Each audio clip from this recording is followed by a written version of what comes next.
سلامونه او نیکی هیلي دوستانو، څنګه یې تاسو؟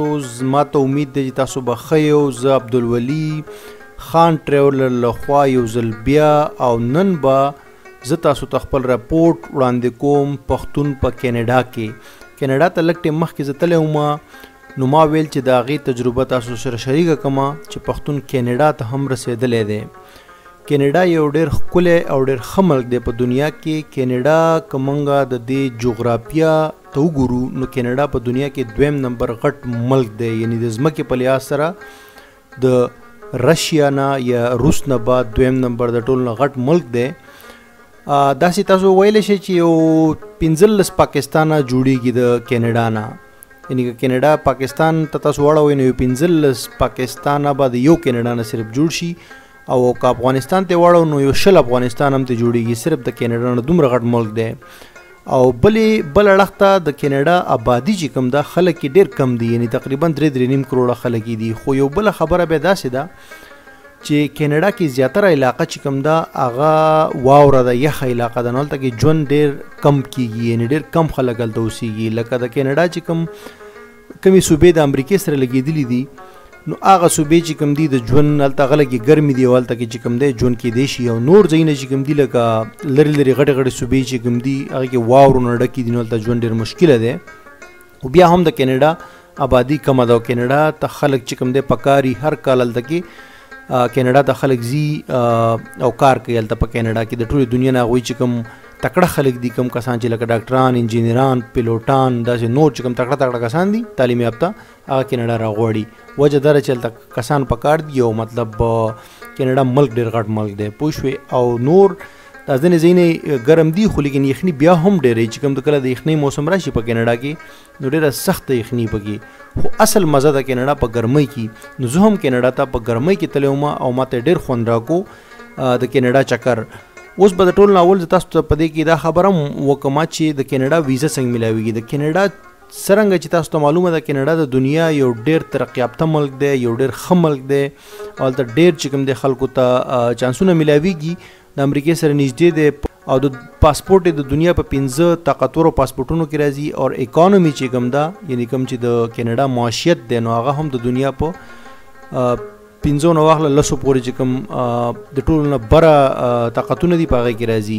نو په دې وجه باندې د کینیډا چې کوم د چکر ویزه ده دا په اسانۍ نه میلاویږي. خلک لکه چې د چا تعلیم یې ډېر زیات لکه 14 پاسي یا PhD چا کړي، مطلب کوم سړی چې ډاکټري یا ښه تعلیمي ریکارډ یې د هغه، نو هغه کینیډا ته داسې هم تللی شي لکه پوخ تللی شي د فیملی سره د فامیل سره. خو لیکن د چکر والا ویزه چې کوم ده نو دوی هر چا ته نه ورکوي، ولې چې زیاتره خلک کله هلته لاړ شي هلته پاکستان پاسپورټ والا یا افغانستان پاسپورټ والا یا دا چې کوم دا رقم ملکونه دي نو هغه چې کله کینیډا ته لاړ شي نو هلته کې بیا واپس نه راځي، بس هملته پاتې شي، یا اسایلم واچوي، سیاسي پناه واچوي یا بل څه طریقې باندې هلته پاتې شي خو واپس نه راځي. نو ځکه هغوی ډېر زیات خیال ساتي چې صرف هغه کسانو ته ویزې ورکړي کوم چې د هغې لایق یا کوم چې هغې دپاره قابل وي که نه، نو هغې کې بیا هغوی ډېر شیونه ګوري. نو هسې نارملي خو که خالي پاسپورټ یې ستاسو یا چېرته تاسو چکر ته نه وتلي مخکې او یا ستاسو داسې مضبوط بزنس نه وي، کوم غټ ځای کې تاسو ته نوکري نه میلاو وظیفه چې ورته وایي که نه، نو ډېره مشکله ده د کینیډا ویزا. تاسو د هغې دپاره چې کوم دی کوشش مه کوئ. البته زه به تاسو ته یو څو ټپسونه دې حوالې سره درکړم، نو په هغې کې دا دی چې تاسو ته بیا د کینیډا ویزا میلاویدی شي.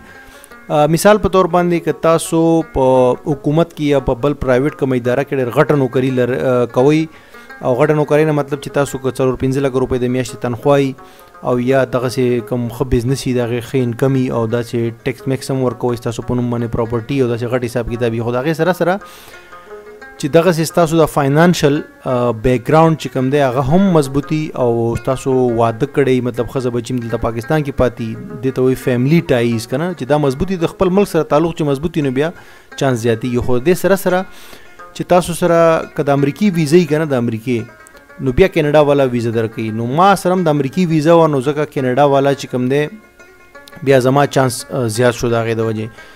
نو دا دی چې که تاسو سره د امریکې ویزه وي او ورسره که چېرته د UK ویزه او یا د یورپ والا ویزه هم وي نو بیا کینیډا والا ویزه چانس زیات دي. لکه خاص کر د امریکې ویزه چې چا سره د 15 کالو امریکې ویزه ورکوي لکه، نو هغه چې سره نو بیا کینیډا ته چې اپلای وکړي نو چانس زیات دي.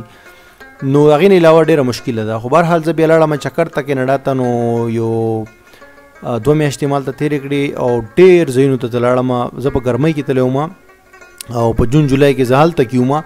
نو زه چې کوم دی د امریکې سره چې کوم لګېدلي صوبې دي هغې ته لاړم او ډېر خوند یې ما ته راکړو. د کینیډا چې کوم ما سیسټم وکتو، کوم هغې چې د څه طریقې باندې حکومت چلوي او د هغې چې کوم د پولیس دي او نور چې کوم د سرکاري ادارې دي. زه ډېرو ځایونو ته خلکو سره چکر ته لاړم په کینیډا کې. نو ما چې د هغوی د نظام وکتو نو زه ورته بالکل حیران لاړم چې ډېر ښکلی نظام و، ډېر مزیدار نظام و، خلکو ته پکې ډېر سکون و، د خلکو کار ډېر په تیزۍ سره کېدو. او د هغې نه علاوه چې کوم دی کینیډا ټوله که ته کلو ته لاړ شي که ته ښار ته لاړ شي نو هر ځای چې کوم دی ترقي کړې ده، هر ځای جوړ دی. او زه به دا ووایم چې په کینیډا کې چېرته د یخني نه وی که نه، یخني پکې ډېره زیات دی. نو ډېر بهترین ملک دی. مطلب په دنیا کې زه دا ویلی شم چې لکه زه چې څومره ملکونو ته تلم په ټولو کې د ټولو نه بهتره په دې دی چې ډېر غټ دی، ډېر پراخه ملک دی. مطلب ته چې چېرته زړه غواړې هلته کې ځه.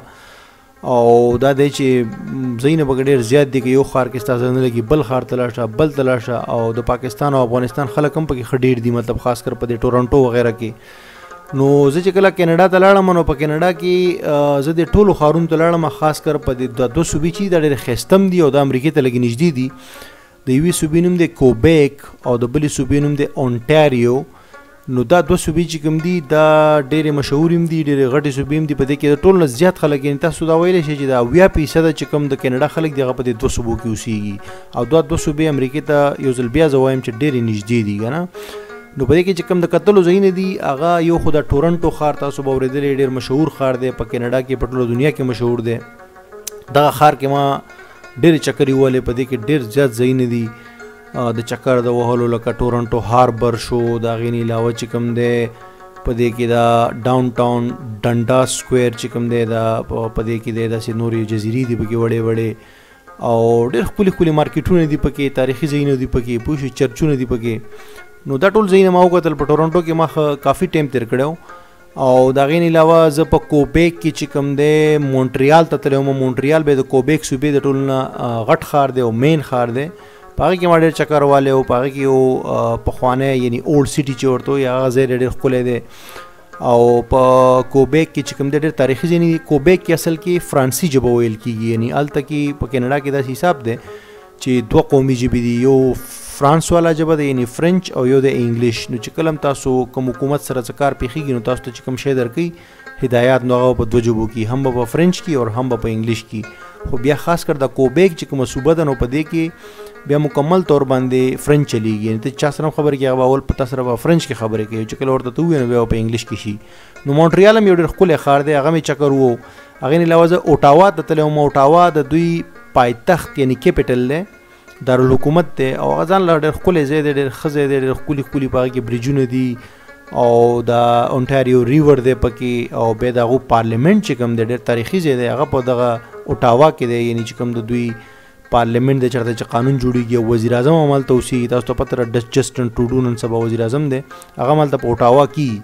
نو چې کوم د وفاقي حکومت دی د هغې زیاترې دفتر بیا په اوټاوا کې دي. نو اوټاوا یو ښکلی خاموشه ښار دی، زما ډېر خوښ شو او زه پکې وګرځېم، چکر مکر مې پکې ووه، پوه شوې. د هغې نه بعد بیا زه دغه ته لاړم نیاګرا فالز ته، کوم چې د ټولو نه مشهور ځای دی په کینیډا کې.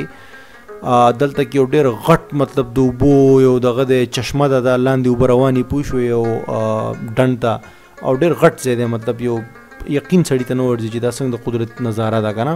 په هغې کې ډېر ښکلي ښکلي د چکر ځایونه دي، اوبه دي، یخ موسم دی، خاص کر په ګرمۍ په موسم کې چې هلته ورشئ نو یو بېله نظاره یې هلته کې. او دا نیاګرا فالز چې کوم دی نو دا د امریکې او د کینیډا بارډر هم دی. په دغه کې مطلب نیم چې کوم دی نیاګرا فالز په امریکا کې دی او نیم په کینیډا کې دی. نو زه هلته هم لاړم، د هغه ځای د چکر نه مې هم خوند واغوستو، ډېر خوند یې وکړو. د ټورنټو نه تقریبا زما په خیال چې 1.5-2 غنټې لار وه او واپس یم. او د پوره ورځې ټور و، مطلب د پوره ورځې ټور چې ته واخلې نو هلته ډوډۍ هم بې واپس دې هم راوړي او هلته دله چکر هم درکوي. نو او یو ټور ګایډ هم هغه بیا هلته کې په دغه ځای کې چې کوم دی د نیاګرا فالز سره نږدې په کلو کې دې هم ګرځوي، د کلو چکر هم درته درکوي. نو ډېر یو مزناک سیسټم هم په دغه کینیډا کې دا کم ځایونو ته زه لاړم او دا کم ښارونو ته. نو که تاسو هم چېرته کینیډا ته چکر ته لاړئ نو تاسو هم دې ځایونو ته تللی شئ. او نور چې کوم دی د چینل سبسکرایب کړئ زما. بس ما ویل چېرته د کینیډا د تجربه هم تاسو سره شیر کړم نو کېدای شي ستاسو خوښه شي. نو که ستاسو خوښه شوي دا ویډیو شیر کړئ خامخا او د چینل زما سبسکرایب کړئ او په فیسبوک کې زما دا پیج لایک کړئ. که تاسو غواړئ چې زه نورې ویډیوز هم تاسو سره شیر کوم د مختلفو ملکونو کوم ته چې تللی م او کوم ته چې به زه ځم نو پښتون ټریولر چې کوم دی دا مخکې نو د دې کانسیپټ نو اوس زه وایم چې لکه خلکو ته دا هم پته ولګي چې یو پښتون هم دنیا کې هر ملک ته تللی شي او د هغې خپلو پښتنو ته په پښتو ژبه کې ویلی شي. نو ډېره مننه مهرباني ستاسو چې دا ویډیو تاسو وکتله او زه به تاسو سره بیا دوباره میلاویږم.